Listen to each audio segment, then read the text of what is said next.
Vamos a abordar un tema tan interesante como los retos en la gestión y el gobierno de la ciberseguridad industrial. Un entorno complejísimo que se enfrenta a retos muy importantes. Para ello voy a pedir que suban al escenario el moderador Miguel Rego, por todos ustedes conocido. En estos momentos pues está vinculado profesionalmente a EY, uno de los patrocinadores Gold de ISACA. Su larga trayectoria pues ya la conocemos todos, especialmente en su última etapa como director de INCIBE.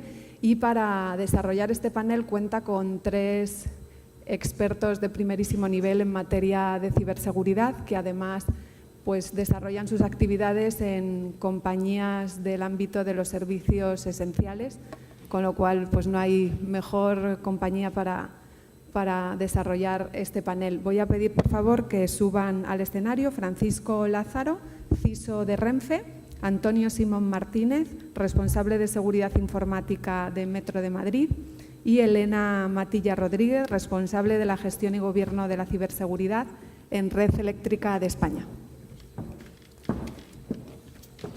Cuando quieras, Miguel.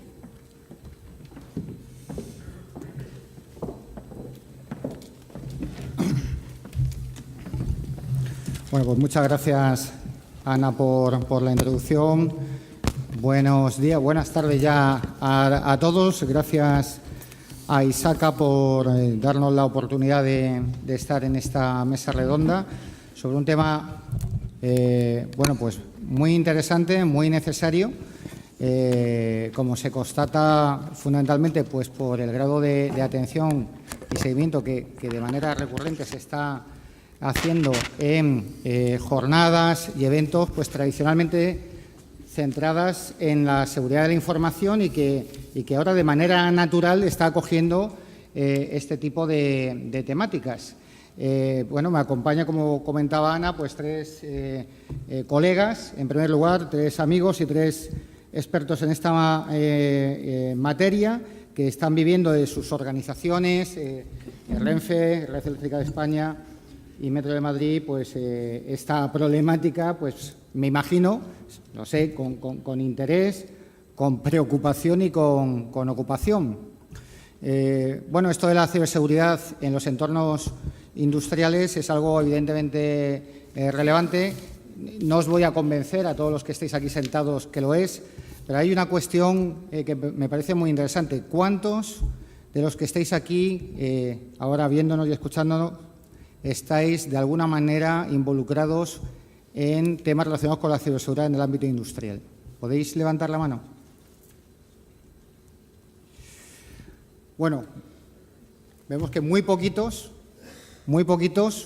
y esto es una cuestión creo que relevante que nos hace pensar un poco como, permitidme, todavía existe cierto, la palabra fractura suena muy fuerte, pero cierto gap entre las personas que están involucradas en sus organizaciones en este campo y, bueno, pues esta comunidad que tenemos ya bastante sana, bastante, yo diría, potente que tenemos en España de profesionales de la ciberseguridad.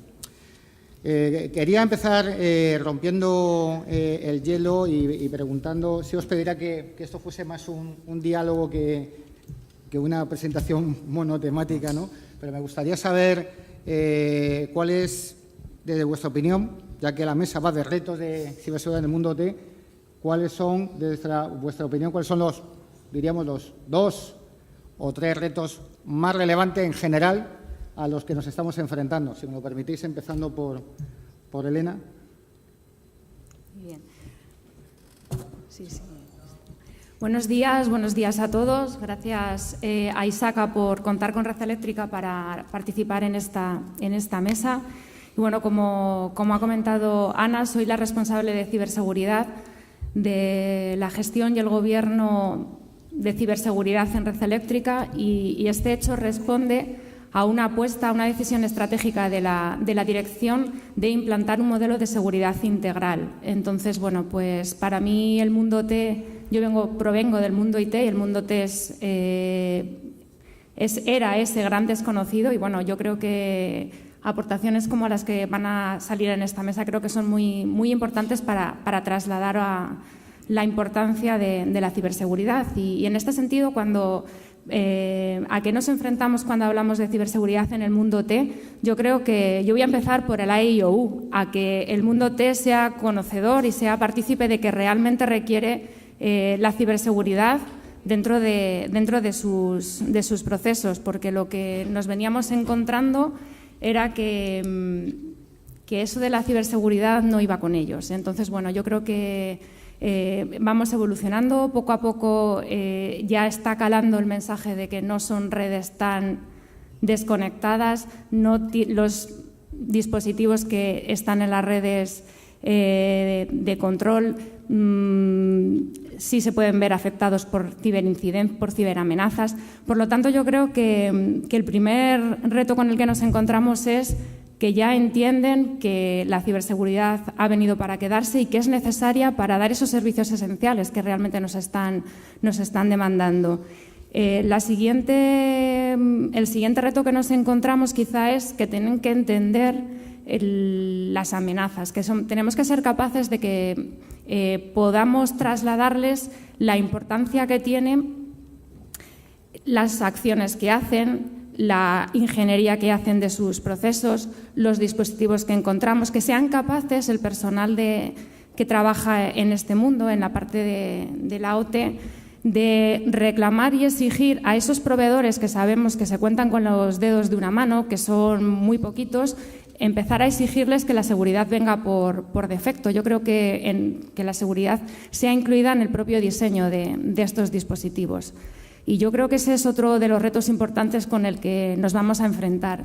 Y el último, por apostar por tres, el concienciar a este personal de operaciones que está muy ligado al negocio de las organizaciones, a que las cosas funcionen y que la ciberseguridad para ellos no va con ellos, no la entienden y lo que es más, nos encontramos normalmente con que son stopper a la hora de hacer iniciativas o de entender que son. Nosotros siempre decimos la seguridad lo somos todos y bueno, pues esos operadores que están en el campo, esos operadores que trabajan, tienen que tener esa sensibilidad que yo creo que en el mundo IT sí que hemos conseguido que nuestros empleados estén más o menos concienciados y tenemos que también hacerles partícipe y concienciar de que son una pieza clave a la hora de gestionar la ciberseguridad en las organizaciones. Gracias, Elena. Antonio, ¿coincides? ¿Qué añadirías? Bueno, lo primero, buenos días a todos y bueno, gracias a Isaka también por darnos la oportunidad de estar aquí. Básicamente en los aspectos esenciales coincido con Elena. Es decir, yo también vengo del mundo IT, pero bueno, en nuestra organización también se está haciendo un esfuerzo importante por todo el tema de seguridad hacia el mundo OT.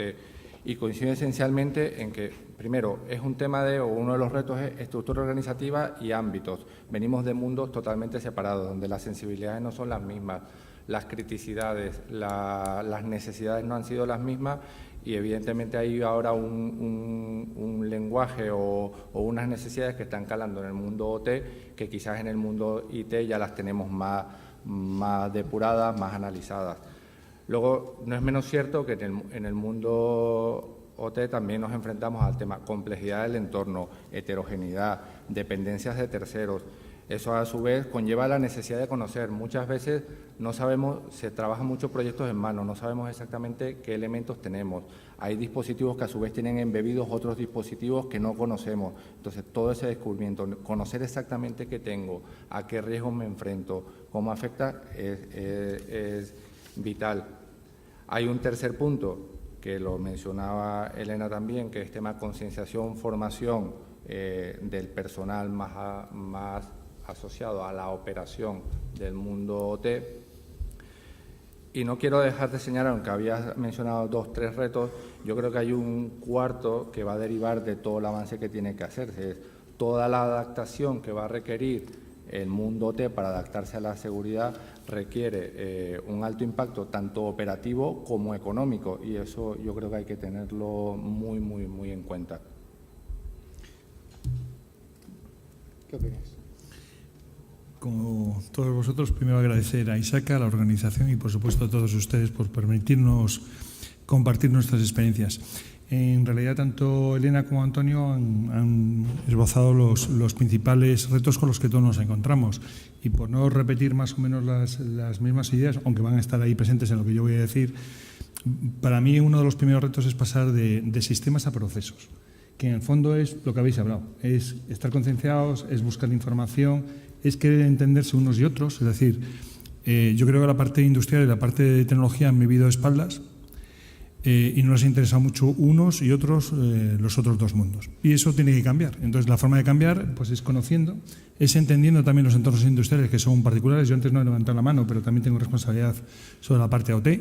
Es verdad que pudiera parecer que nosotros tenemos muchísimos temas de SCADA, etcétera, y no es así, porque eso es más bien ADIF, pero aún siendo así, nosotros también tenemos, como todas las organizaciones, pues muchos temas industriales, ¿no? Entonces decía, lo primero es pasar de sistemas a procesos, y eso significa pues alinearte con lo que siempre te han dicho, que te tienes que alinear con el negocio y que la seguridad tiene que estar alineada con el negocio.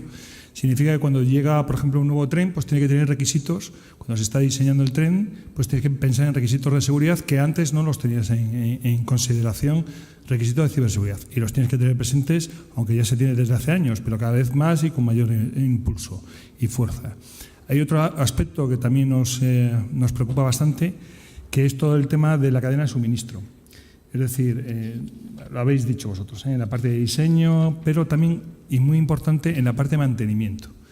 Es decir, el mundo T, no voy a desvelar ningún secreto, pero el mundo T ha tenido sus mantenedores estaban en un entorno más o menos cerrado, y cada vez más, por cuestiones de coste, pues tienes que permitir mantenimientos remotos y una serie de cuestiones que llevan aparejada seguridad, pero que incluso esas empresas que hacen mantenimiento pues muchas veces todavía no tienen una organización madura en temas de seguridad o ciberseguridad, y por lo tanto ellos mismos no tienen reflejado figuras tan importantes como el responsable de seguridad. Es decir, nosotros ahora en todos los nuevos servicios se pide la figura del responsable de seguridad para el proyecto, y es sorprendente saber que en muchas empresas causa perplejidad y no saben cómo encauzarlo. ¿Cómo se puede proporcionar servicios que tengan implicación con TI y no tengan una persona que se responsabilice de esos servicios desde la perspectiva de seguridad? Pues eso es muy importante. Y desde luego, si pensamos en el tema de WannaCry y lo llevamos hacia entornos OT, pues todo el tema de las actualizaciones, que tampoco voy a desvelar ningún gran secreto, pero todo lo que es actualizar sistemas OT, aplicando la máxima de lo que funcione, no lo toques, pero que ahora no hay más remedio que tocarlo, pues te encuentras con una nueva problemática, ¿no? Que esos sistemas tienen que evolucionar. Y además que frente a no lo voy a tocar porque si funciona lo puedo liar, fíjense en la Agencia Federal Americana de la Salud, pues que ha obligado a lo que llaman en la farmacéutica los pastilleros, es decir, los elementos de generación de pastillas, de elaboración, tienen que estar actualizados. Es decir, claro que el actualizar el sistema de composición de pastillas puede afectar a su funcionamiento, pero es que el no hacerlo puede afectar que miles de personas puedan morir porque la composición de la pastilla esté manipulada. Esos son los aspectos que creo importantes. Y bueno, yo creo que lo habéis tocado todos, y yo creo que ahora hay oportunidad de profundizar un poco más. ¿Cómo se está abordando este proceso, diríamos, de transformación de la ciberseguridad en las organizaciones? O sea, el concepto esto de seguridad integral, uniendo la seguridad física con la seguridad lógica ligada a los sistemas de gestión, pues es algo que, bueno, no en todas las organizaciones, pero que en algunas se han ido ya abordando. Se habla de otra pata de la integración, que es precisamente la que comprendería también la ciberseguridad en el ámbito industrial. Yo quisiera saber ahora cuál es vuestra opinión sobre esa posible o no integración del OT en estructuras ya existentes, y de alguna manera también cuál es el papel que debería jugar el CISO. ¿Cómo se deberían repartir las funciones? Un poco, sí me gustaría ver esta problemática de vuestra perspectiva, muy centrada en organización e integración. Al final cada organización es un mundo, porque cuando hablamos de seguridad integral, pues hay organizaciones que han unido la seguridad física y la lógica, En nuestro caso, por ejemplo, no está así. La seguridad física depende de una dirección general, nosotros dependemos de otra dirección general, aunque existen mecanismos de coordinación a través del Comité de Seguridad y a través de las propias responsabilidades que tenemos y de los procedimientos de comunicación. Por eso, el decir la seguridad OT está en una visión integral, la visión está. Lo que pasa es que después cada organización pues piensa en sus mecanismos estratégicos o tácticos de llevar esa visión al día a día. Que la parte de seguridad OT debería estar integrada con la parte de ciberseguridad o de seguridad IT, pues eso parece muy razonable, porque al final las amenazas son las mismas, aunque exista una cierta problemática particular para esos entornos, pero en el fondo el 90% y el concepto de riesgo y el concepto de los conceptos principales están ahí. Además es que tampoco existe una figura, o tradicionalmente no ha existido una figura de un responsable de seguridad desde perspectiva de elementos de tecnología en OT. Yo, por lo menos, no es una figura que me haya encontrado en otras compañías. Por lo tanto, digamos que al final es un espacio, un páramo, y ese páramo hay que ocuparlo. Entonces, normalmente quien lo ocupa es quien tiene una responsabilidad sobre TI. Y Elena, ¿cómo verías, o sea, si lo ves, una posible distribución de tareas relacionadas con la ciberseguridad en lo que se refiere a las estructuras más de gobierno tradicionales de las compañías, los departamentos de seguridad, diríamos, más tradicionales, y por otro lado las áreas, digamos, de operaciones que son los que de alguna manera están involucrados en el sostenimiento, en el funcionamiento de estas redes y sistemas que dan soporte a sistemas tan críticos? ¿Cómo verías esa dualidad posible? Yo creo que esa dualidad es razonable y además responde un poco a lo que estaba comentando Paco, de que se comparten las amenazas, la gestión del riesgo, las amenazas, la gestión de los riesgos del mundo IT, del mundo T, al final tienen muchas más sinergias de las que parecen. Entonces, yo creo que hacia una visión holística, hacia una visión de conjunto, sí que es necesario que ese gobierno, que esa gestión de la ciberseguridad, de alguna manera tenga los mismos principios, se base en los mismos criterios y que incluso se puedan aunar directrices comunes para ambos mundos.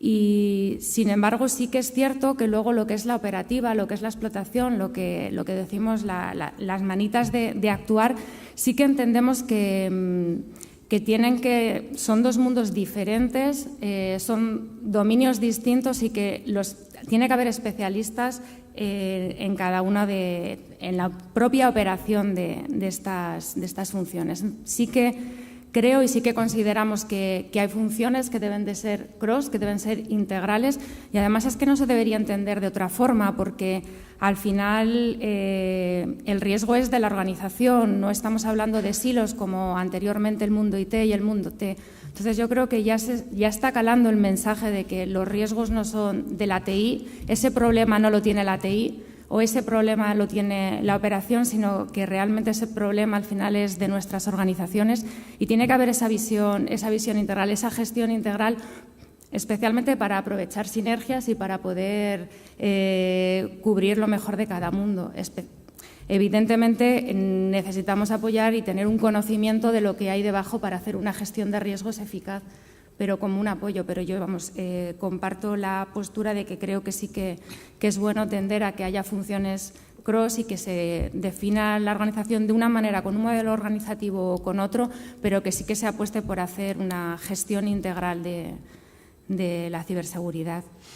Antonio, y sabemos que, por lo que dice Elena, es buena esa integración, como dice Paco, que en algunos casos, no digo que sea el de tu organización, se parte de un páramo en el que, bueno, pues no estaba la función suficientemente formalizada. ¿Tú crees que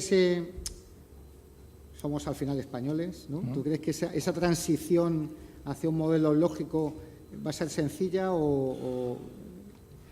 A ver, si me preguntas mi opinión, yo no creo que vaya a ser sencilla, precisamente porque, bueno, también somos humanos, hay recelos, venimos, eso es lo que decía antes, de mundos muy separados, cada uno, si lo queremos llamar así, ámbitos de poder muy específicos, ámbitos de responsabilidad muy específicos, y evidentemente se necesita concienciar sobre la necesidad de algo integrador. Pero sí apuesto a que la visión de la seguridad tiene que ser integradora, tiene que ser integral. Es decir, la seguridad tanto de IT como T nos debería preocupar por igual. Y si voy en la línea de lo que decía Paco antes, de ir a procesos, es decir, hay capas a nivel estratégico, a nivel táctico, que sin duda tienen que ser comunes a cualquiera de los mundos, y cuando bajamos al nivel operativo habrán sus diferencias y habrá formas de llevarlo a cabo en cada uno de los mundos, pero esa visión general tiene que llevarla. Ahora, eso dependerá, que era una de las preguntas que hacías, de una única persona, un CISO, probablemente por experiencia acumulada en capas transversales, análisis de riesgo, definición de políticas, estrategias de seguridad, los CISO sean quienes estén mejor posicionados para unar esas tareas, pero no puede trabajar solo. Al final necesita grupos de trabajo, conformar por estructuras funcionales dentro de esa estructura de seguridad, con expertos en cada uno de los ámbitos, y lo que decía Elena, al final necesita que la gente operativa te dé su input, te dé su información para tú poder eso traducirlo en un análisis de riesgo efectivo, como mínimo. Bueno, y estamos en un evento de ISACA, organizado por ISACA, y me vienen muchas cosas a la cabeza en relación con la marca ISACA, pero si algo que me viene a la cabeza sin duda son los CISA, ¿vale? La certificación de auditores. Y yo quería lanzar aquí una pregunta a todos los que están siguiendo esta mesa en el sentido siguiente. Bueno, si nos vamos a ese modelo entre líneas de defensa que nació inicialmente en el ámbito financiero, pero que luego se ha aplicado como un best practice en muchas organizaciones que de alguna manera u otra lo están adaptando, ¿no? En la línea de defensa, aquel que es el responsable del riesgo efectivo, que tiene que implantar y gestionar el control; la segunda línea de defensa, aquel que tiene que establecer las políticas de riesgos y tiene que hacer un seguimiento y un control de la misma; y la tercera línea de defensa, la de la auditoría interna. La pregunta que me gustaría lanzar, pues a aquellos de vosotros que queráis contestar, es: ¿cuál es el papel previsible que va a tener que jugar la auditoría interna y el apoyo a auditoría en la difícil tarea de la evaluación efectiva de las políticas de control de riesgos que se han definido en las compañías en relación con el ámbito industrial? Es decir, ¿cómo pensáis que ese nuevo challenge que se está poniendo, que se pondrá progresivamente en los auditores, va a ser recogido? ¿Cuál es la problemática a la que se van a ver enfrentados? Oye, ¿qué oportunidades existen para profesionales que, como en mi caso, trabajamos en firmas que damos un apoyo a auditoría? En fin, me gustaría un poco invitaros a una reflexión en voz alta en relación con el papel presente y futuro que deberían hacer los auditores en el campo de la evaluación de riesgos en los entornos industriales. ¿Alguien de la organización? Bueno. Por supuesto.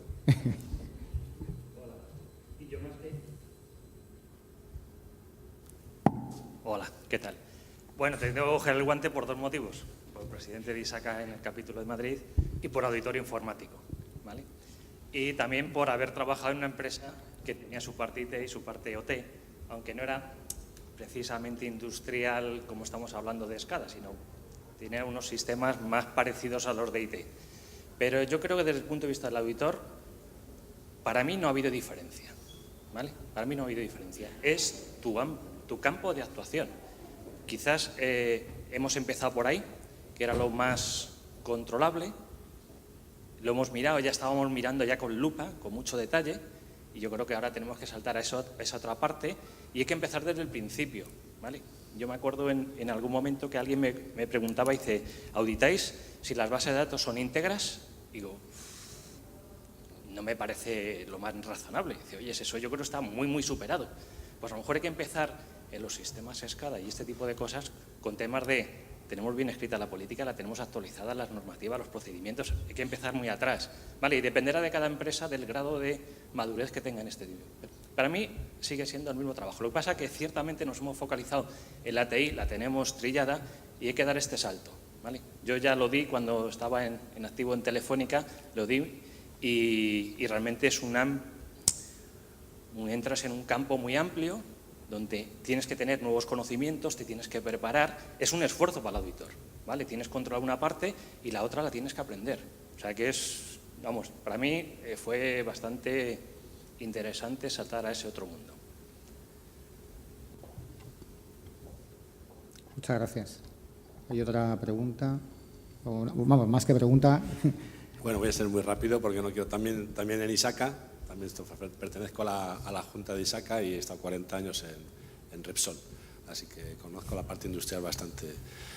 Mi nombre es Eric de Pablo, para quien no me conozca.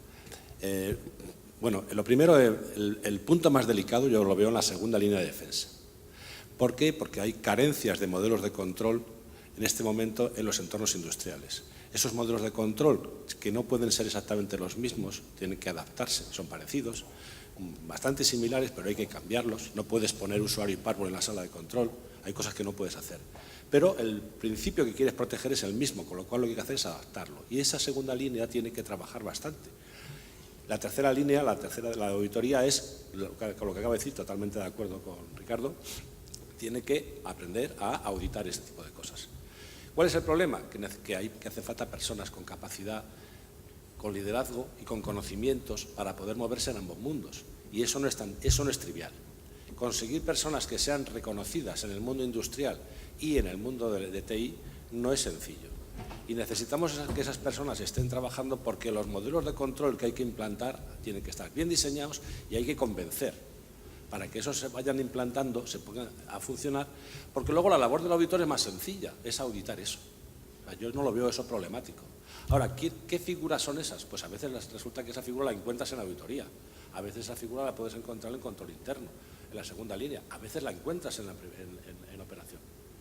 Pero hace falta figuras especiales, porque realmente eso no existe. Si estuviéramos en un mundo ideal, pues cada uno que haga lo suyo. Ahora mismo, en la transición, yo creo que el punto focal es conseguir hacer modelos de control que se puedan implantar, que sean fiables y que se puedan implantar en el entorno industrial y dejar que el auditor luego lo audite pues al cabo de un tiempo cuando ya estén operativos y ya estén efectivos. Muchas gracias. Bueno, la pregunta no estaba pactada, pero bueno, vemos que podemos estar tranquilos, que los auditores están haciendo su trabajo para dar respuesta a una necesidad evidente.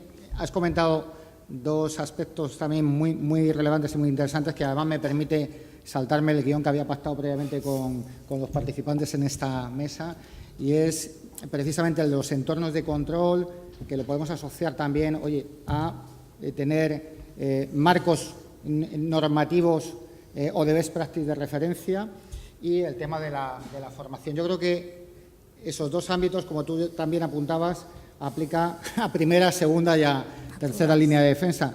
Yo, como no estaba en el guión, no me dirijo a ninguno y a todos. ¿Qué opináis en relación con los entornos de control, los marcos de referencia? ¿Pensáis, siempre ha sido un tópico, en el ámbito de la seguridad física siempre se ha hablado de que, bueno, pues a veces adolece, ¿no?, de tener esos entornos de referencia? Bueno, en los entornos de control industrial, yo tengo mi opinión, que no la quiero dar. ¿Qué opináis vosotros? ¿Tenemos suficientes espejos donde mirarnos, donde podamos construir políticas, procedimientos y definir controles técnicos de una manera solvente, que luego nos ayuden además a poder verificar la eficacia y la eficiencia de esos controles? ¿Qué pensáis? El que quiera. Empiezo yo. Sí, no os peleéis, por este momento. A ver, lo que es todo el sistema de control o el modelo de control, yo creo que lo tenemos claro, porque es prácticamente el mismo que tendríamos en TI. Donde creo que está el desafío y el reto es cuando llevas ese control y cuando estás bajando a nivel, pues el adaptarte a una realidad que, seamos sinceros, que es un tanto distante de lo que nosotros estamos acostumbrados. Pues, por ejemplo, por intentar decir algo, en el mundo del ferrocarril, además de la seguridad física y la seguridad lógica, está la seguridad de la circulación ferroviaria, que es realmente la parte más importante, es la parte que va a cuidar las vidas de las personas que utilizan el modo del ferrocarril. Además está súper regulado, Es decir, cuando ponemos, por ejemplo, una wifi en los trenes, que parece que esto te pones 2 access points y ya está, pues te das cuenta de la cantidad de normativa que tienes que respetar en el momento que tú metes elementos que tienen capacidad de radiación, que tienen una serie de cosas, o simplemente, por ejemplo, piensas por fibra óptica. Bueno, pues los trenes tienen, entre coche y coche, hay hay un movimiento, un penduleo, y no puede ser fibra óptica porque se rompería, por decirlo rápidamente. Entonces, en la seguridad en la circulación se consideran muchísimos aspectos y se tienen en cuenta muchísimas regulaciones. Entonces, cuando estás aplicando seguridad, pues no sé, en los medios de señalización, en los sistemas que van dentro de los trenes, tienes que entender una realidad que está muy alejada de nuestro mundo. Entonces, los marcos son los mismos, riesgos, políticas, normas, procesos, procedimientos, instituciones, los mismos. El concepto del mantenedor es el mismo, digo así de forma general, el mantenedor de un sistema, pues yo que sé, SAP, y el mantenedor de un sistema de aire acondicionado, pues la necesidad es la misma, el poder acceder, lo mismo. Pero los sistemas son muy diferentes, entonces tienes que conocer mucho esos sistemas. Y yo creo que es donde está la gran diferencia. Elena, Antonio. Sí, yo comparto lo que dice Paco. Yo creo que donde está la enjundia, donde tenemos realmente las dificultades, es a la hora de implantar esos modelos de control. El papel lo aguanta todo, los modelos teóricos donde aproveches todas las sinergias del IT, donde lo que te parecía muy bien como una medida para mitigar un riesgo del mundo IT, cuando lo bajas al terreno y cuando lo intentas implantar, es ahí donde realmente encontramos que no se puede hacer. Entonces, ¿espejos donde mirarnos? Pues yo creo que en esta guerra estamos todos parecidos. No hay caballos ganadores que nos saquen muchos metros de ventaja, con lo cual, bueno, siempre hay referentes, pero no nos llevan demasiadas ventajas. Quizá yo creo, por ejemplo, en el sector de la energía, pues nosotros tenemos como modelos de referencia a los americanos, que sí que nos llevan cierta ventaja, y digamos que sí que estamos viéndonos en ellos o viendo qué es lo que les ha funcionado para seguir de alguna manera ese modelo. Pero básicamente el hándicap está como estaba hace 20 años o 25 en el mundo IT, es que hay que conocer los sistemas para poder ver cuál es la seguridad que les tenemos la seguridad que requieren. Y aquí lo trasladamos 20 años después, pero al final es lo mismo. Hay que conocer qué hacen esos sistemas, hay que, como comenta Paco, me parece que ha sido el que lo ha dicho, es que si algo funciona no lo toques, ese es el concepto por el que funciona o por el que se mueve la OT. Entonces, bueno, pues evidentemente lo que a ti te puede parecer a priori en ese marco de control muy relevante y muy significativo no es aplicable. Entonces, nos queda mucho trabajo por hacer. Oye, Antonio, se ha mencionado también el tema de la formación. Y bueno, pues sabemos que los entornos de control industrial son muy variados, es decir, en función de la actividad industrial, pues evidentemente no te vas a encontrar la misma tipología de sistemas ni de protocolos. Si estamos hablando de una planta de potabilización de agua, que si estamos hablando pues de una red de transporte de energía o de transporte. ¿Cómo abordar la problemática del segundo aspecto que se comentaba, que es la formación? Porque a mí me parece francamente complejo, ¿no? Por la especificidad que en algunos casos se va a encontrar. ¿Cómo crees que se puede abordar este tipo de retos también? Es difícil, pero probablemente al final tengas que tener formación en dos capas. Me trato de explicar. Personal que esté más asociado a todo esto que llamamos modelos de control, gestión de la seguridad a alto nivel, tendrán que tener conocimientos del mundo OT, quizás más transversales, más comunes a todos, aprovechando también la experiencia de muchos de ellos que vienen del mundo IT, pero inevitablemente, y ahí también puedes añadir, como decía Paco, controles o normativas específicas de cada uno de nuestros mundos, sí que las tienes que conocer, sí o sí, porque las tienes que trasladar de alguna manera. Pero luego formación específica en sistemas ya de control, de señalización o de redes de energía o de transporte de viajeros como tal, ya tienes que contar con el personal técnico especializado en cada uno de esos mundos. Es decir, tienes que aprovechar el conocimiento que tienen ellos para aplicarlo a seguridad. Ese conocimiento técnico, una persona que esté transversalmente en seguridad no vas a llegar a ser experto en todo. Tienes que aprovechar de todo el conocimiento que haya en las organizaciones, inevitablemente.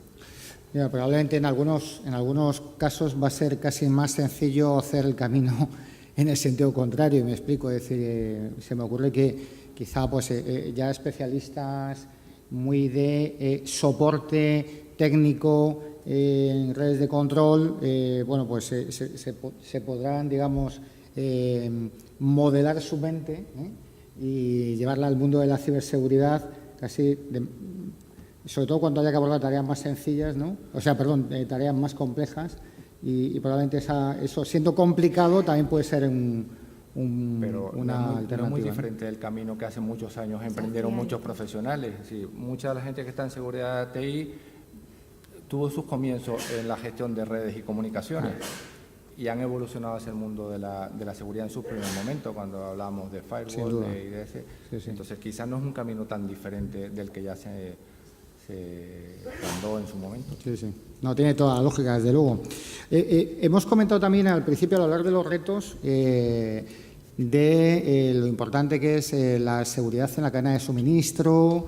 Hemos hablado también del Security by Design. Eso es un axioma en la ciberseguridad, ¿no? Oye, vamos a construirlo ya de saque, vamos a construirlo seguro y así tendremos menos problemas durante el ciclo de vida, ¿no? de ese entorno, ¿no? Hay un tópico en relación con los fabricantes esto es muy amplio, ¿no? De sistemas de control industrial, ¿vale? Que han ido desarrollando tecnologías que en algunos casos han visto que o no eran seguras o que había poca sensibilidad, ya digo, esto es un tópico, hacia el mundo de la seguridad, ¿no? No lo tenían como un tema core. En vuestra opinión, ¿pensáis que estos fabricantes son ahora ya conscientes de esta realidad?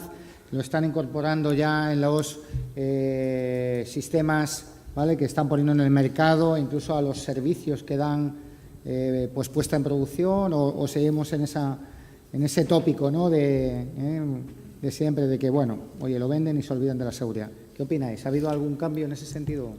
Yo pienso que, en líneas generales, el profesional es el mismo en el trabajo que en su casa, lo que significa que hay que ver cómo están de concienciar la gente, en líneas generales, cómo estamos todos concienciados.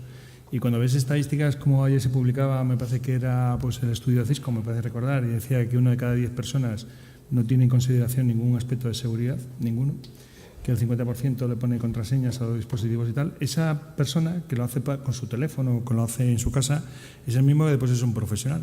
Con lo cual nos encontramos, primero, que la gente está concienciada en los riesgos de la seguridad, pues cada vez más, porque está en la prensa, porque no tiene más que escucharlo para darse cuenta. Pero para mí hay un matiz entre estar concienciado y estar sensibilizado, Tú puedes estar concienciado en una cosa, por ejemplo, en el hambre del mundo, pero no eres sensible al hambre del mundo. No decides ayudar o no ayudar, pero de una forma racional. Y eso es lo que creo que es el matiz. Es decir, cada vez hay más información, cada vez la gente se da cuenta que es importante el tema de la ciberseguridad, pero lo tiene que entender como algo que tiene que estar en su ser. Entonces, en líneas generales, los fabricantes de dispositivos industriales están concienciados en cuanto a los riesgos de seguridad, sí. Pero también hay que tener en cuenta que después, ¿lo han aplicado tradicionalmente? Pues en mi opinión, y es una opinión personal, no. ¿Lo están haciendo? Pues unos sí y otros no. ¿Lo están haciendo al nivel que deberían hacerlo? Pues yo creo que todavía no. ¿Por qué? Porque no son sensibles a esa nueva situación. Pero fijaros que cuando hablamos de OT parece que estamos hablando de algo muy antiguo, es decir, algo que se pone hace 5 años y no se vuelve a tocar. Pero para mí tan OT es eso como el Internet de las cosas. Entonces te das cuenta que se están sacando elementos con sensores y actuadores, que en el fondo es lo mismo que un OT, actualmente por gente que es joven, porque acaba de terminar la carrera, que está ahí, y sin embargo salen sin diseño de seguridad. Es decir, que hay un problema de fondo que no es un tema de antigüedad o no. Después podremos adaptar elementos como, por ejemplo, las actualizaciones. Microsoft, por ejemplo, tiene ahora lo que les llaman los anillos de seguridad de Windows 10, y no estoy haciendo publicidad ni muchísimo menos en Microsoft, pero digo que es un ejemplo de que entienden que hay un comportamiento diferente. Pues hay una cosa que se llama el anillo LST, que son para actualizaciones de largo tiempo. Es decir, las de seguridad las tengo que meter sí o sí, esto no hay discusión, pero las que son funcionales o las que son de mejora del sistema o tal, pues pueden tener ciclos de 3 años, de 5 años, etcétera. Pero claro, eso significa que nos hemos dado cuenta que tenemos que poner esos requisitos de seguridad. Y después hay que tener en cuenta que, aunque he dicho que parece que hablamos de cosas antiguas, aunque no es así, por ejemplo, por elementos de Internet de las Cosas, lo que sí tenemos que pensar es que hay determinados elementos que cuando los diseñas van a tener una vida muy larga. Por ejemplo, un tren o un avión, 30 años. Es decir, tienes que tener en consideración una serie de cosas que después va a ser muy difícil. Se tiene que hacer, porque si se tiene que hacer, se hará, pero el coste será elevado. Entonces, eso es un poco la gran diferencia. Elena, esto de la seguridad en el ciclo de vida del sistema o del servicio, que es algo que todos nos lo hemos estudiado y que lo hemos explicado en clase y tal, ¿cómo aplica esto del ámbito industrial? ¿Realmente es un futurible o...? Debe ser un futurible, porque debería de ser algo en presente, pero yo creo que estamos recorriendo. Sin lugar a duda, o sea, yo creo que lo hemos estado hablando, o sea, la seguridad hay que verla durante todo el ciclo de vida de los productos. Como ha comentado Paco, normalmente estos activos son activos que se compran y que tienen una duración en el tiempo estamos hablando de 15, 20 años y de ahí para arriba. Por lo tanto, hay que tener en cuenta todos estos requisitos. Nos encontramos con que ahora sí que esos fabricantes están de alguna manera poniendo requisitos de seguridad a sus nuevos dispositivos y que, bueno, que de alguna manera sí que están siendo, no sé si conscientes o sensibles, pero sí que están haciendo iniciativas.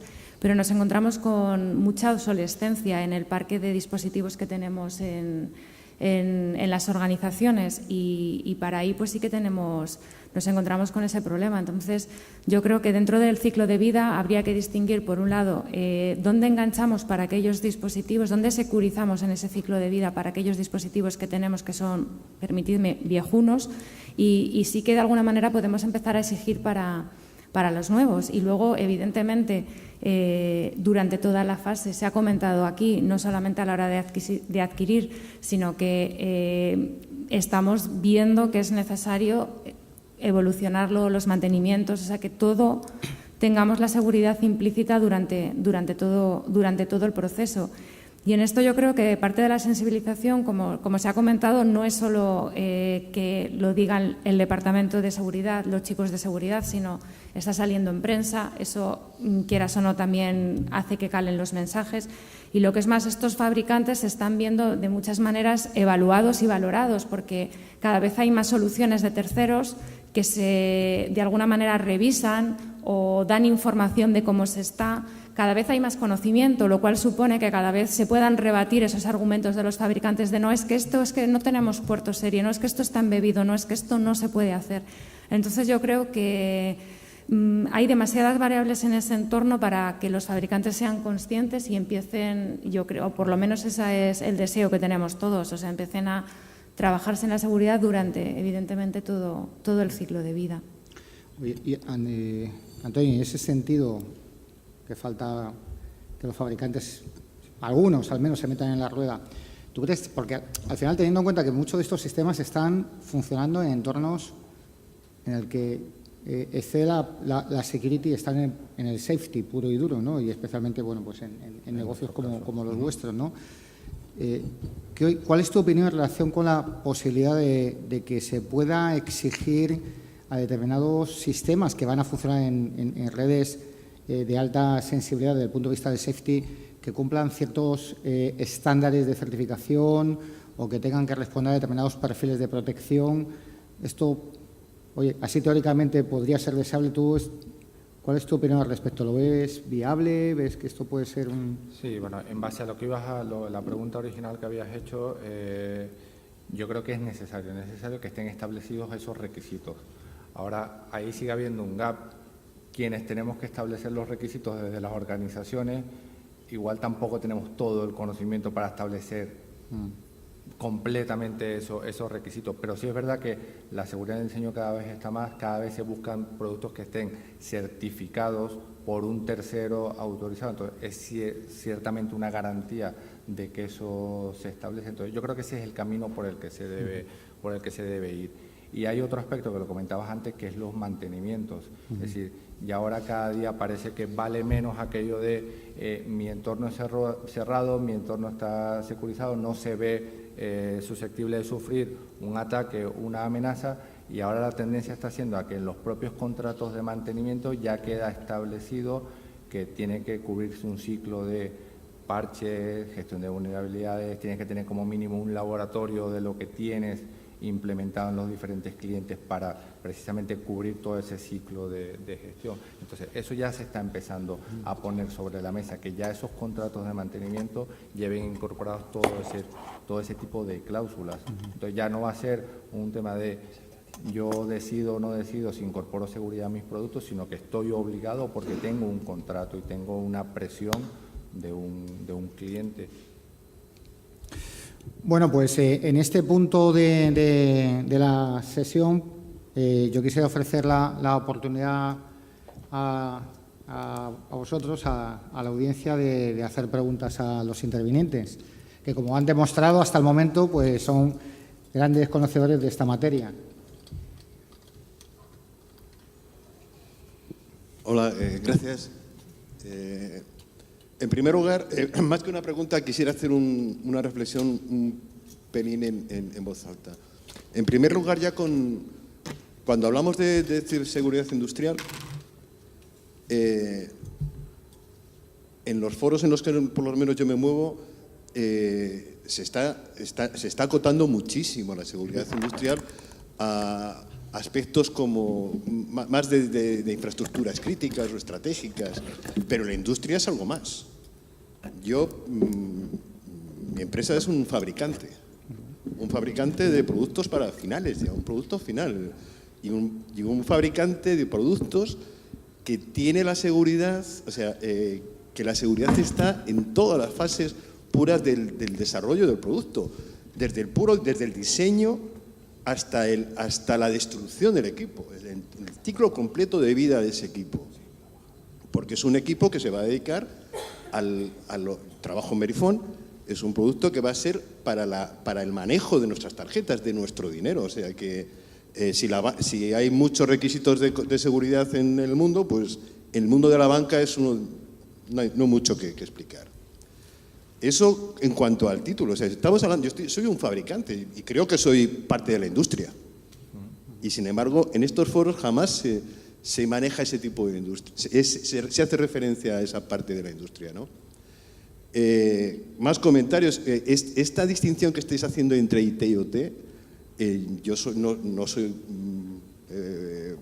pertenezco a ISACA, soy CISA, soy responsable de seguridad, pero y peino muchas canas también. Estas mismas, hace años yo recuerdo que teníamos unas peleas con los auditores de calidad, diciendo, pues la calidad tiene que estar embebida en la calidad, ¿no? O sea, que ahora es algo yo lo veo algo similar, ¿no? Y como fabricante, mi equipo está certificado. Todos los equipos que ponemos en marcha están certificados, porque si no, no me los compra el cliente. Pero yo fabrico, pero yo diseño el producto, pero no lo ensamblo, por ejemplo. Tengo unos socios que me ensamblan los productos. Esto se relaciona con lo que estáis hablando, y en la mesa de ayer, otro de los paneles de ayer era las relaciones con terceros. Pero es que yo ensamblo productos que son desde PCBs, o sea, desde tarjetas a chips. Y lo fabrico en países donde la seguridad es algo que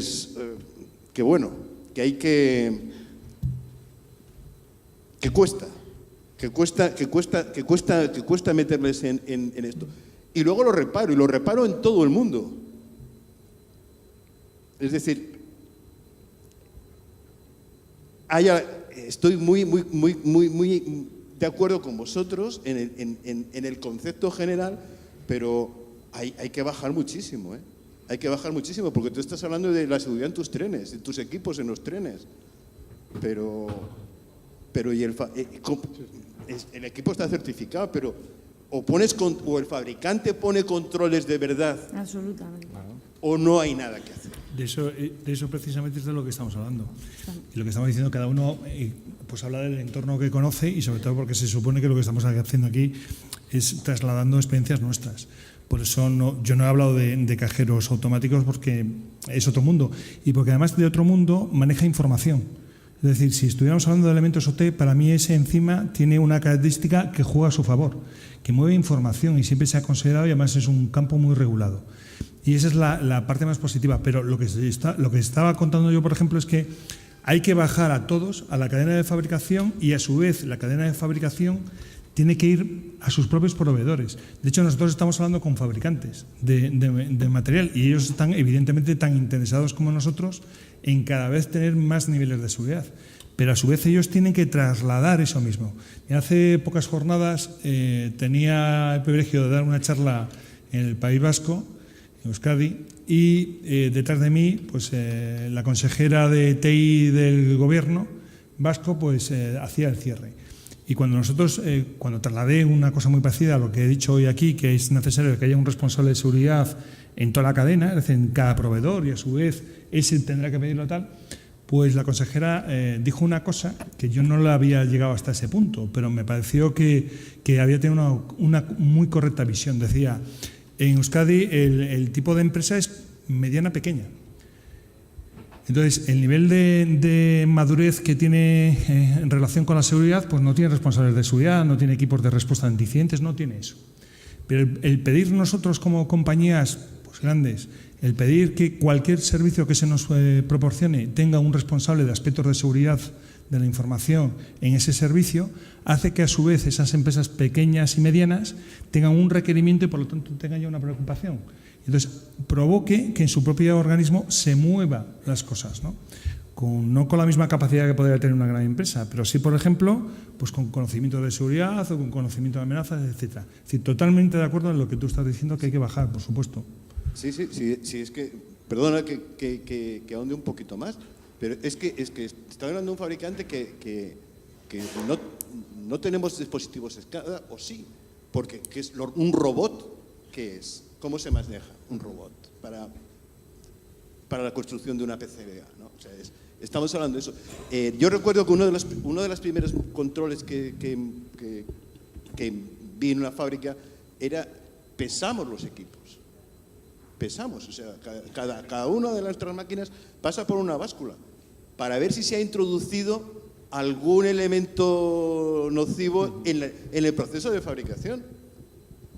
Pero ese era un control que está puesto y que viene de lejos, ahora les hacemos pruebas de penetración de red. O sea, ¿por qué? Porque manejan dispositivos, manejan robots a través de cadenas de redes de mando en las que es imprescindible. Yo no tengo que garantizar que ese chip que tengo certificado está en condiciones. Yo creo que has comentado dos cosas interesantes. Yo creo que habían salido más o menos en las intervenciones de la perspectiva del fabricante. Yo creo que tu intervención todavía resalta más la importancia de las certificaciones de producto, es decir, que en determinados ámbitos el producto, permitidme la expresión, el cacharro que pongamos ahí tiene que haber pasado por un proceso de certificación en base a unos perfiles de protección determinados. Yo creo que eso es muy importante. Pero fíjate, has comentado otro tema que también me parece muy relevante, y es que eso al final viene alguien viene un ensamblador y lo implanta y lo conecta con otras cosas, ¿no? Y nos lleva también a reflexiones que han salido ya, que es el tema de, pues de las evaluaciones, las auditorías de paso a producción, ¿vale? Tradicionales del ciclo de vida de sistemas que aplican, sin duda, aquí pues de una manera clarísima, ¿no? Entonces, gracias. No sé si hay alguna pregunta. Si me permites, yo creo que hay un tercer punto en la intervención, que es que casos como este demuestran ese paso que decía Paco antes, de la concienciación a la sensibilización. Sí. Y ojalá todos los fabricantes llegaran a ese punto, estaríamos en otro estadio totalmente diferente.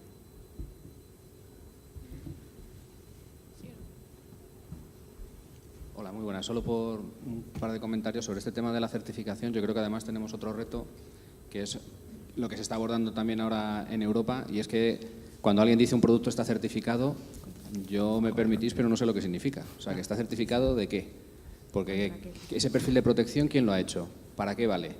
Entonces, no es lo mismo un componente para un uso que para otro. Por lo tanto, hay un reto pendiente en la industria de la certificación, que es un poco lo que se está abordando ahora en la CPPP esta europea, donde aparte de la evaluación del producto, lo que se quiere medir o lo que se va a medir es el grado de robustez en la protección, ¿vale? Porque tú puedes ahora con Common Criteria tener un EAL 7 de un cacharro que sea una castaña pilonga, con todo mi cariño, ¿vale? Porque el perfil de protección sea una castaña, ¿vale? Entonces, primero, el perfil de protección no lo puede definir el fabricante, porque si lo define el fabricante estamos muertos, tiene que definirlo el usuario, ¿vale? Y aparte de eso, yo creo que, no quiero reincidir, pero evidentemente toda la cadena de valor tiene que pasar por ese proceso.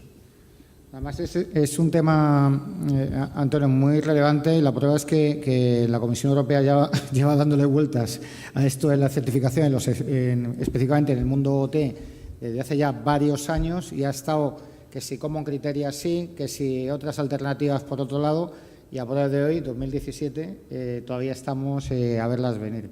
Entonces es un tema súper importante, como estamos viendo, pero además muy complicado de resolver. Bien, solo una pequeña aportación y creo que va en la misma línea de lo que estamos hablando, de las certificaciones, y es la idea de que son necesarias las certificaciones con un apoyo, digamos, regulado. Tienen que ser las autoridades nacionales las que impongan como obligación el que todos los proveedores bueno, principalmente empresas que prestan servicios críticos a los ciudadanos, pero también muy interesante la aportación de cualquier otro producto que no parece tan directamente destinado al ciudadano, pero que al final nos termina repercutiendo, como este tema de los medios de pago. Todo esto tiene que venir sponsorizado desde arriba, y tiene que ser la Unión Europea la que ponga claramente una obligación de esas certificaciones, porque claramente las certificaciones cuestan dinero, y a nosotros como responsables de seguridad nos preocupa este tema, pero se lo ponemos en la mesa de gente que está pegándose con la competencia en el negocio, y para ellos eso es un obstáculo, porque el adquirir productos o proveedores certificados supone que sus costes se les van, hace que pierdan competitividad en el mercado. Y para mí eso es gran parte del problema que tenemos ahora, y es un problema realmente social, político, que sabemos muy bien lo que necesitamos para hacer productos y servicios más seguros para los ciudadanos, pero si el mercado va por otra vía y al final se nos cuelan desde el sudeste asiático y no tiene esas certificaciones, no habremos hecho nada. Entonces, solo comentar esto, que a veces la política cuenta, la regulación. Sí, muchas gracias. Me parece muy relevante el comentario. Yo quería, bueno, Carlos, y luego retomas, si no te importa, para no perder el hilo de esto que has comentado, me gustaría una reflexión por parte vuestra en relación con cómo podemos conectar lo que se ha comentado con la futura transposición de la directiva NIS y, de alguna manera, oye, pues la normativa que vaya derivándose a partir de esas leyes nacionales de transposición, porque, bueno, yo creo que conecta todo. Como sabéis, la directiva NIS tiene como objetivo la protección del mercado interior europeo por su alta dependencia de las tecnologías y bueno, impone unos marcos de gestión de riesgos y de gobierno a las entidades público-privadas que gestionen esos sectores esenciales o esos servicios esenciales. ¿Cómo se podría pintar pues esa necesidad que se plantea con la futura transposición? ¿Cómo podemos encajarla? La verdad es que tú has apuntado un elemento que es fundamental, que es la obligación a los fabricantes. También lo habías dicho tú y creo que también nosotros lo habíamos dicho, pero creo que es el punto esencial. En NIS, por ejemplo, cuando habla de servicios esenciales y servicios digitales, los servicios esenciales pues son relativamente parecidos a las infraestructuras críticas. Incluso en el anexo donde definen los servicios, pues vemos que nuevamente vuelve a poner obligaciones a los que prestamos el servicio directamente al ciudadano, por hacer la historia muy corta. Es decir, pone obligaciones a los que ponen los servicios a los ciudadanos. Pero curiosamente se vuelven a escapar otra vez los fabricantes. Es decir, todas las obligaciones están en quien presta el servicio final y parece que es que la obligación no tiene que existir para el fabricante y eso vendrá dado por el propio mercado, como si el mercado se autorregulara. Pero lo has dicho bien, la seguridad tiene un coste, ¿eh? Y es más fácil hacerlo sin seguridad, aunque después es verdad que hay un coste por no haberla tenido en cuenta, pero eso ya es otro tema. Incluso el mismo que te vende un producto sin seguridad, después cuando le pides seguridad te dice que te cobra el proyecto. Eso está muy bien. Entonces, ese es el grave problema, Miguel, de intentar relacionar NIS con la situación. Pues NIS, al final, para los que ya somos infraestructuras críticas, pues será más de lo mismo. Para los que tengan datos de carácter privado y el reglamento, pues más de lo mismo. Sanciones, notificación, capacidad de reacción, pues más de lo mismo. Figuras, pues más de lo mismo. El problema está en que no se está abordando, pues no sé, que un producto, voy a mencionar otra vez Microsoft, pues no tenga vulnerabilidades y que tenga una obligación de afrontar las vulnerabilidades y no que diga el sistema está obsoleto y por lo tanto tienes que pasar. Todo eso debería estar también regulado y volvemos otra vez a lo que tú decías, las certificaciones de productos, etcétera. Que se puede discutir cómo están hechas las certificaciones, pues, por supuesto, que se pueden discutir, ¿no? Pero al menos ha habido una metodología, al menos ha habido gente pensando sobre el tema y siempre tendrá un mejor resultado que el que no tiene ningún tipo de certificación. Sí, yo comparto completamente lo que comentas, Paco, y además es que yo también recalcaría una cosa, y es que al final, como bien decíais, la normativa NIS pone la responsabilidad al final a los que prestamos los servicios. Entonces, aplicaremos las medidas conforme a nuestros análisis de riesgos, pero es que el riesgo que tenemos de tener unos dispositivos u otros a día de hoy es lo que hay. O sea, lo que necesitamos realmente es que los fabricantes lo impulsen y que los fabricantes pueda de alguna manera haber competencia y poder elegir si uno tiene seguridad y el otro no, pero en el mundo OT no funciona así.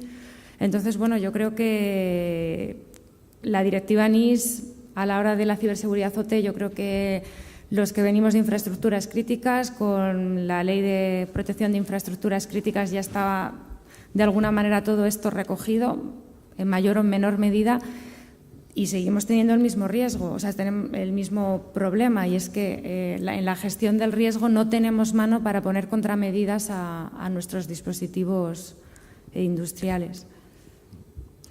Sí, yo la única reflexión sobre la directiva NIS es que si somos muy estrictos en la definición que da, no sé hasta qué punto entra en el ámbito OT o se queda en el ámbito más IT, pero yo creo que eso no debería ser lo relevante. Lo relevante es que la directiva como tal sí nos establece una serie de requisitos de seguridad, de notificación de incidentes, que sí debemos cumplirlo independientemente de cualquiera de los mundos. Y estoy de acuerdo en que hay elementos como el de los fabricantes, esa cadena de suministro que comentabas tú casi al principio, que tiene que estar cubierta también, sea por regulación o sea por exigencia. A lo mejor tampoco hay que olvidarnos, cuando empezó todas las certificaciones de la ISO de calidad, era un tema más de el que contrataba el servicio te exigía que tuvieses la certificación. Entonces, yo creo que también es combinación de que esté regulado, esté exigido, pero que también lo pidamos. ¿Puedo hacer un comentario al hilo de lo que está diciendo Antonio? Fijémonos todos que en nuestra vida cotidiana, en lo que llamamos Internet de las cosas, etcétera, cuando vamos a comprar un televisor que se conecta a Internet, ya no digo un colchón que se conecta a Internet, una sartén que se conecta a Internet, digo un televisor que se conecta a Internet. ¿Cuántos hemos visto alguna referencia, alguna, la más mínima, en algún producto a la seguridad? Ninguna. Y es algo de nuestra vida cotidiana. Pues eso mismo lo trasladamos a otros entornos. Gracias. Carlos, te había quitado la oportunidad de... No quería yo interferir dentro de vuestra presentación. Solamente quería comentar una cosa. Yo me gustaría ser un experto en Common Criteria como es Miguel Bañón, que tenemos, creo, uno de los mayores expertos en España al respecto. Pero bueno, algo he trabajado alrededor de ello. Y creo que fiar nuestro futuro en las certificaciones de algo un poco engañoso es complicado. Yo creo que deberíamos de tal vez ser un poco más realistas y pensar más en homologaciones que en certificaciones. Y me explico, doy un ejemplo claro. Yo creo que cuando tenemos un coche y el Ministerio de Industria de turno dice para salir tiene que tener ruedas, frenos, cinturones de seguridad, etcétera, etcétera, y ahora coges un modelo y lo homologas y si no pasa, no pasa. Esto es algo muy claro.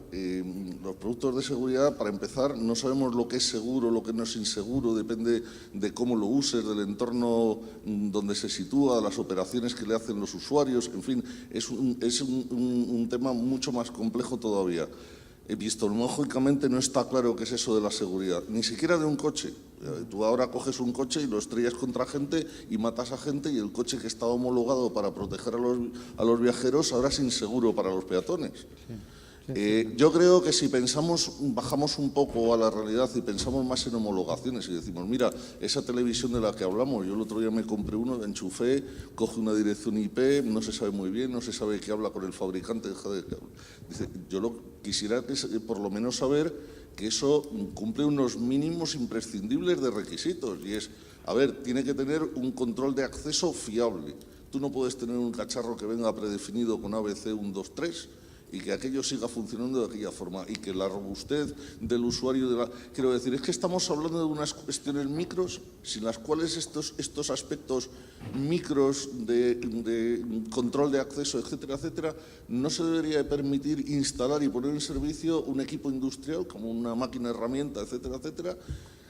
Yo no quiero ir en un ascensor, como no quiero ir en un coche telecontrolado donde alguien entre con ABC 1, 2, 3 al sistema de control de ese equipo. Yo creo que debemos de pedir homologaciones de niveles básicos de control de acceso, por lo menos, de conectividad si tiene una interfaz IP, de que esa pila IP sea consistente, etcétera, etcétera. Gracias. Bueno, pues muchas gracias. Estamos prácticamente en el tiempo, pero yo lo siento, pero no puedo terminar esta mesa redonda sin hablar de WannaCry. Estaba convencido de que estaréis esperando algo, algún giro.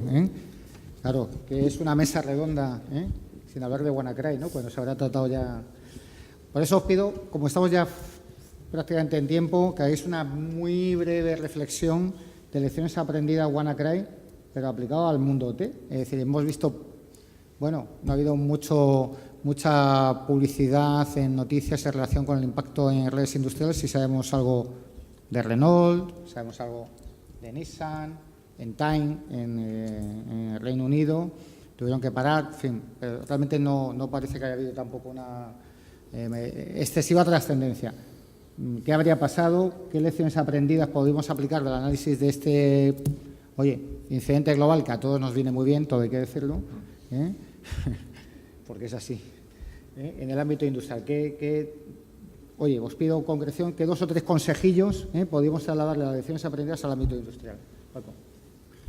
En realidad daríamos vueltas a lo que hemos hablado.